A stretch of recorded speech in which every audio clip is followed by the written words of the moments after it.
Shout out to my mom, man. Shout out to Mom Dukes because For making that happen. yeah, bro. Like because honestly, like I know that I would have turned out how God had me to turn out, but because of the sacrifice she made in that era is why I'm here now in this space right now. Had she made a different choice, would have put me in a different environment to where I would have made different choices. Yeah. And for that, I'm grateful because at first, I'm not gonna hold you. When I remember like it was yesterday, growing up, every year almost, bro. We talked about this before. I went to 4 elementary schools, 3 junior high schools, and 1 high school.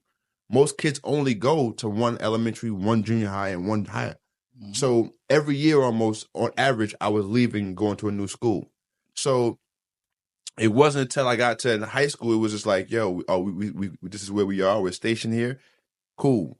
And at that point, I'm like, yo, I can now have build friendships and relationships, but it took a lot, bro. It took a lot to understand, like, I'm gonna be here. You know what I'm saying? And the sacrifice that she made brought me into a space where I didn't have to be something I wasn't. Because if I stayed in the inner city, I would have had to be a lot more aggressive than what I turned out to be. Yeah. Yeah. I could see that. I could see that because, you know, growing up in the Bronx, I got accepted to, coming out of junior high school, I went to IS 137 in the Bronx, which was fire. Yeah. And then from there, I got the only school that accepted me coming out of that school was Gompers. And that's crazy that you had to get accepted into schools in the city. I got accepted to Gompers. Gompers was nothing to play with. No. When my mother knew the school that I was going to, this was before we left to DR. When my mother knew the school that I was going to, she said, nah, that's not happening. Mm-hmm. So I went to Gompers for like a week, got into like 3 fights that 1 week. And from there, I got switched over to Jane Addams. Jane Addams, I only lasted like 2 days. My mother pulled me out and said, all right, it's going to have to be the zone school, which was Roosevelt. Roosevelt, first day I go, I'm walking into Roosevelt. I look over to the right and I see people pulling guns up into the school and shit through the fucking by ropes into the bathrooms. Mm-hmm. There was a precinct inside of Roosevelt downstairs and in the bottom floor. And I said, nah, this can't be it. This can't be it. Can't be life. I know for a fact that if I stay in this school, I'm fighting daily. Mm-hmm. First day, boy of mine's got stabbed in the head. Another one got stabbed in the eye with a fucking screwdriver. Shootout broke out. Got home. My mother said, nah, this isn't happening. We leaving. Right. We leaving. About a week later, we were in Dominican Republic. Mm-hmm. About a week later, she gave up everything. My mother had a business for making best present curtains. Yeah, it was telling me about that.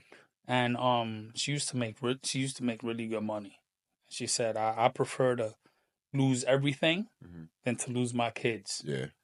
Packed up everything, we left. Now, at that point, I didn't understand it. Right. I didn't understand it. It was, why you taking me from my friends, right? Exactly. Why are you doing this to me? People I grew up with, because this is my block. These are my people. Right. And I kid you not, bro. At that moment, I didn't understand it, but after getting there and spending a year there, I can say that the best time of my youth were my high school years, because I was taken out of New York. If I would have stayed in New York, the reality was that I would have either been dead, in jail, or God knows what else. Right. But it would have not been the path that I have today. True. The beliefs that I have today would have been completely different. True. My mindset would have been somewhere else. Why? Because moving to Dominican Republic humbled me completely. It showed me that we were privileged, right, that we had everything. Meanwhile, in my mind, during that time, oh, we ain't got shit. I can't get Jordans. Why I can't get this? Right. And why I can't get that? Right. Right? Not understanding that, yeah, my mother would buy us. That's my first pair of Jordans I bought myself. But the clothes that she would buy us would be name brand. It would be Pepe, Boss, whatever brands were. Tommy Hilfiger, Carl Kanai, Cross Color. Facts, Fubu.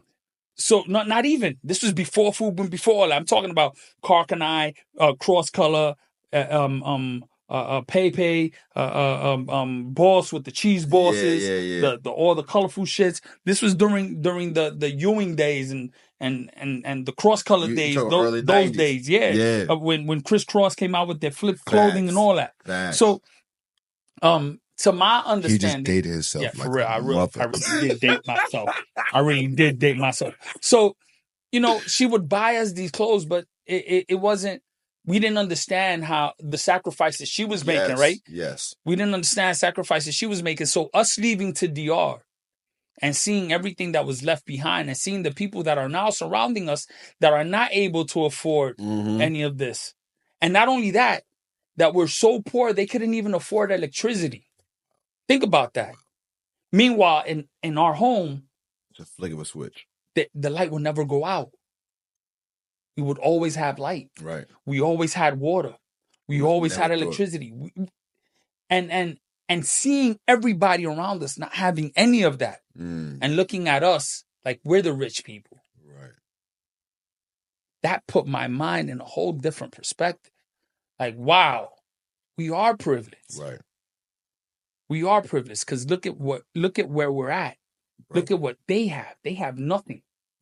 Because that poor in the United States is luxury. It's not. It's nowhere compared to the type of misery. Poverty, not misery. The type of poverty that people live in third world countries at all.